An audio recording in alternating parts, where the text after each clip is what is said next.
6 अगस्त 1945 सुबह के तकरीबन 7 बजे जापानी सेना को रडार पर दक्षिण में कुछ हलचल दिखाई देती है। पहले तो रडार पर काम कर रहे सैनिकों को कुछ समझ नहीं आता, लेकिन थोड़ी देर बाद वो समझ जाते हैं कि एक अमेरिकी लड़ाकू विमान हिरोशिमा की तरफ बढ़ रहा है। जापानी सेना सभी रेडियो कार्यक्रमों को बंद करवा देती है और चारों तरफ खतरे के सायरन बजाना शुरू कर देती है। अगर यहां पर जापानी सेना चाहती तो अपने कुछ विमान भेजकर उस अमेरिकी विमान को रोक भी सकती थी, लेकिन 1945 तक आते आते विश्व युद्ध के कारण जापान की आर्थिक स्थिति इतनी खराब हो चुकी थी कि अब उसके पास विमानों को चलाने के लिए पेट्रोल भी नहीं था। अमेरिका का यह लड़ाकू विमान हिरोशिमा के आसमान में आता है, लेकिन थोड़ी ही देर बाद वापस भी चला जाता है। जापानी अथॉरिटी को लगा कि यह कोई साधारण अमेरिकी लड़ाकू विमान होगा जो हिरोशिमा की स्थिति का जायजा लेने के लिए वहां पर आया था। इस विमान के जाने के बाद जापानियों को लगा कि अब खतरा टल चुका है, इसलिए खतरे के सायरन बंद कर दिए जाते हैं। इस समय जापान अपने सबसे बुरे दौर से गुजर रहा था। इस वक्त द्वितीय विश्व युद्ध चल रहा था और जापान इटली और जर्मनी के साथ मिलकर मित्र राष्ट्रों के खिलाफ लड़ रहा था। जापान के दोनों साथी हार चुके थे, लेकिन जापान अब भी हार मानने को तैयार नहीं था। हालांकि इस वक्त तक आते आते जापान की हालत भी काफी खराब हो चुकी थी। जापान में खाने पीने की कमी हो चुकी थी, लोग भूख से मर रहे थे, दुकानों में राशन खत्म हो चुका था, पेट्रोल के भाव आसमान छू रहे थे। एक आम जापानी नागरिक की आर्थिक स्थिति इतनी खराब हो गई थी कि जापान की सड़कों पर अब कोई भी पर्सनल कार नहीं दिख रही थी। सड़कों पर चारों तरफ बस पैदल चलते लोग और मिलिट्री व्हीकल ही दिखाई दे रहे थे।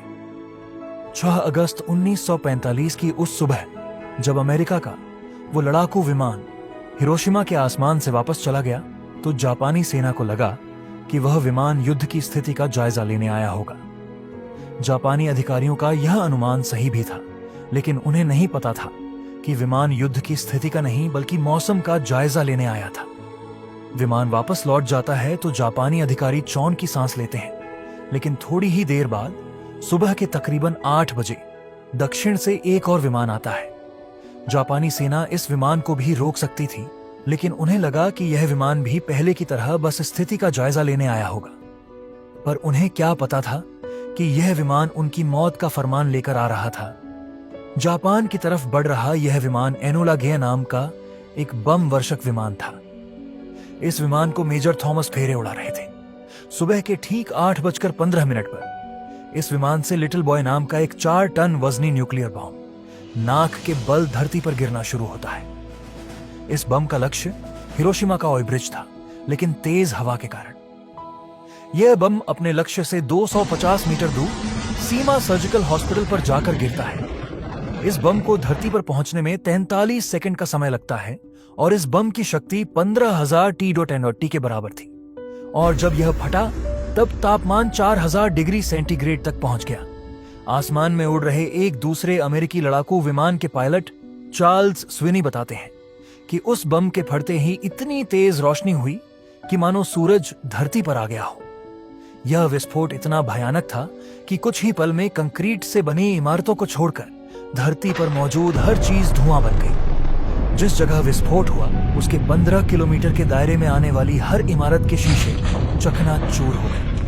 सिर्फ कुछ ही पलों में हिरोशिमा शहर की अधिकतर इमारतें धराशायी हो गईं। उस वक्त देखने में ऐसा लग रहा था मानो हिरोशिमा में आग का तूफान आ गया हो। सिर्फ कुछ सेकंड पहले जिस हिरोशिमा की आबादी 2.5 लाख थी, अब वो सिर्फ 1,60,000 ही बची। 80,000 लोग एक ही पल में राख बनकर रह गए।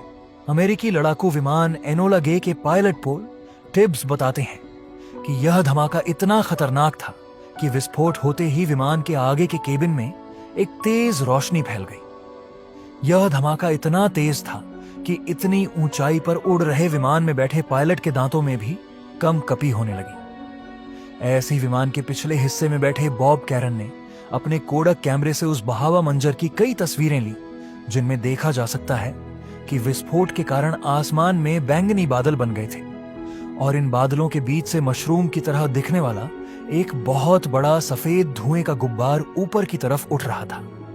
इस धुएं के गुब्बार को द डेथ मशरूम के नाम से जाना जाता है। इस मशरूम के नीचे वो 80,000 लोग थे जो कुछ समय पहले जिंदा थे। 14 साल के फूजियो तारिकोसी 6 अगस्त की उस समय धमाके वाली जगह से कुछ ही दूरी पर मौजूद थे। विस्फोट वाली जगह के इतना नजदीक होने के बावजूद भी फूजियो उन चंद खुशकिस्मत लोगों में से एक थे जो जिंदा बच गए। वह बताते हैं कि उस सुबह मैं अपनी मां के साथ नाश्ता कर ही रहा था कि तभी हमें आसमान में जोर की गड़गड़ाहट सुनाई देती है। हम लोग दौड़कर बाहर आते हैं। पहले तो हमें लगा कि वह किसी प्लेन की गड़गड़ाहट होगी, लेकिन जब हमने आसमान की तरफ देखा तो वहां पर कोई प्लेन नहीं था। हमने देखा कि उत्तर पूर्व की तरफ से एक छोटी सी बॉल जमीन की तरफ आ रही है।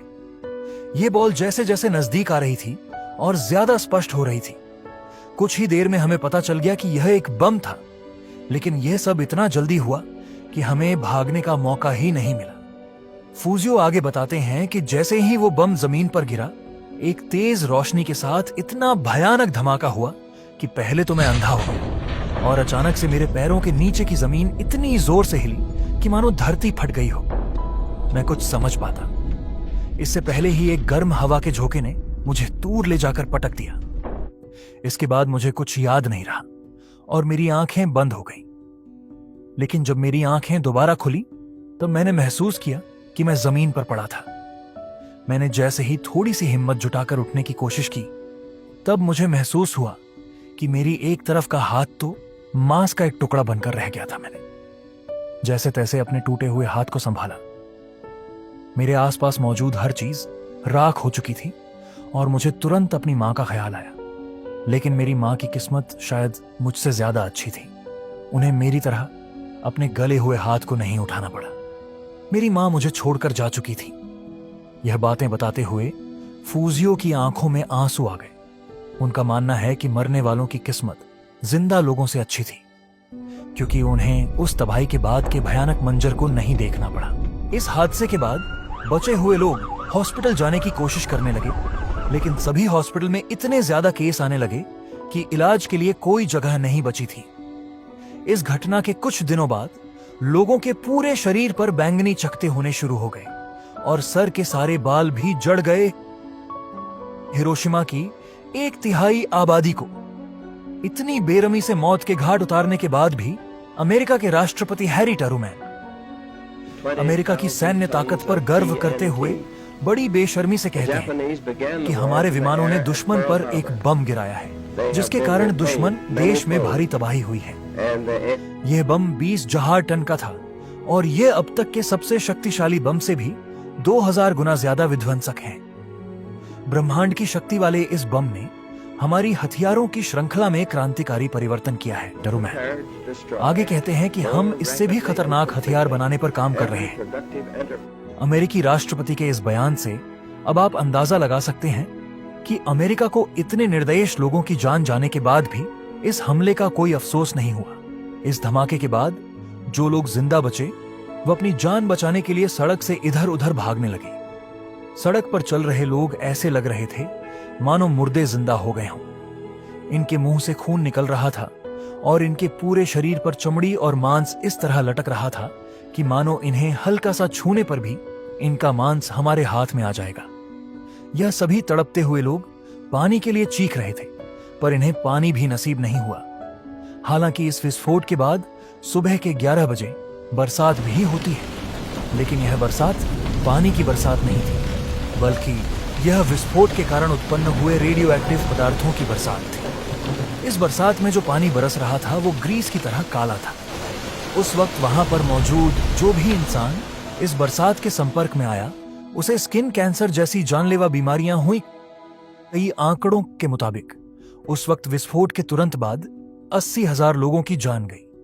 लेकिन विस्फोट के कारण जो प्रभाव उत्पन्न हुए उनके कारण 60,000 लोग और मारे गए लोग इतने भयानक तरीके से जख्मी थे कि उन्हें देखा भी नहीं जा सकता था।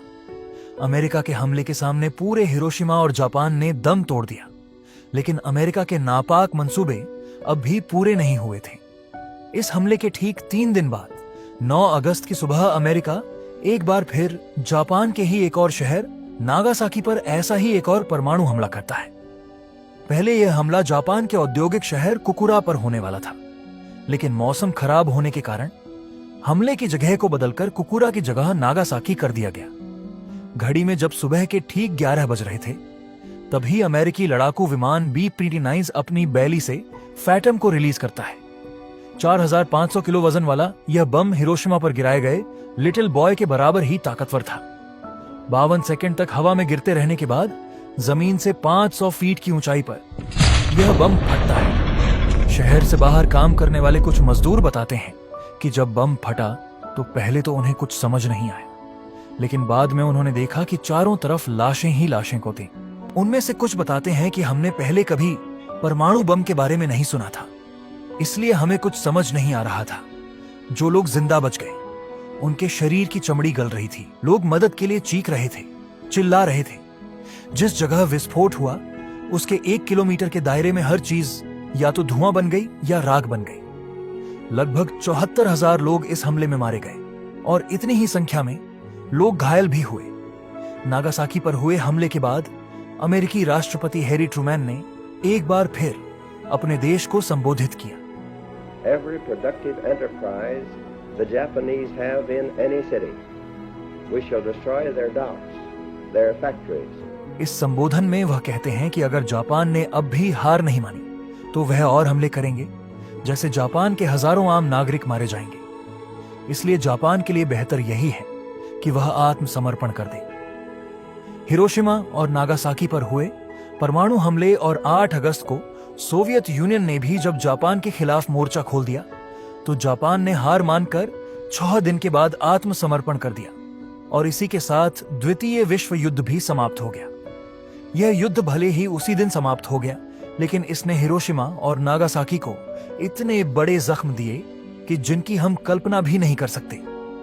हिरोशिमा और नागासाकी पर हुए इन हमलों पर गांधी जी की यह बात बिल्कुल सटीक बैठती है कि an eye for an eye makes the whole world blind. ये तो हिरोशिमा और नागासाकी पर बम गिरने की घटना थी, लेकिन इन शहरों पर ये हमले क्यों हुए, यह जानने के लिए आप वर्ल्ड फैक्टी के साथ जुड़े रहिए।